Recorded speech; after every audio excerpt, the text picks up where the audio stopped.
উনাকে বাধ্যতামূলক অবসরে পাঠানো হয়েছিল। পাঠাইছিল কে জানেন? কে জানেন? হাসিনা না, খালেদা জিয়ার সরকার। খালেদা জিয়াকে কয়েকজন জেনারেল এই বুদ্ধি দিছিল। কোন কোন ইন্ডিয়াপন্থী জেনারেল এই বুদ্ধিটা দিছিল তাদের নামটা বললাম না, আমি সবার নাম জানি। মনে রেখেন, এটা আমার জেস্টার অফ গুডউইল। বললে কলে সিপাহী জনতার মাইর খাইয়া ভত্তা হইয়া যাবেন, আমি কইলাম না সেই জন্য।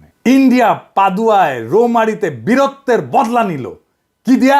তারে বাধ্যতামূলক অবসর পাঠায়। কার হাত দিয়া? খালেদা জিয়ার হাত দিয়া। কি কি যুক্তি দিছিল ওই জেনারেলরা জানেন? আসলে এদের হচ্ছে মাদ্রাসা ঘৃণা। যেহেতু উনি মাদ্রাসা ব্যাকগ্রাউন্ড থেকে আসছে, সেই জন্য মাদ্রাসা এলিটরা পছন্দ। আমি এই জন্যই এলিটদের দেখতে পারি না। ভয়ঙ্কর মাদ্রাসা ঘৃণা এই এলিটদের মধ্যে। ও কইছিল যে উনি নাকি মডার্ন ওয়ারফেয়ারের কিছুই জানেন না, উনি মাদ্রাসা ব্যাকগ্রাউন্ডে। জেনারেল ফজলুর রহমানের মতো গৌরবজনক লড়াইয়ের ইতিহাস কয়জন জেনারেলের আছে বাংলাদেশ সেনাবাহিনীর? দেশের মাটি উদ্ধার কইরা দিল, দেশের সার্বভৌমত্ব রক্ষা করলো, আর তাকে পুরস্কৃত করা হলো বাধ্যতামূলকভাবে অবসরে পাঠায়।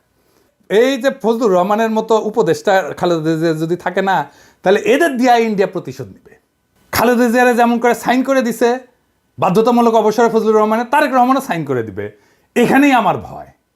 বিএনপি শুধু না, জামাতকেও বলতেছি,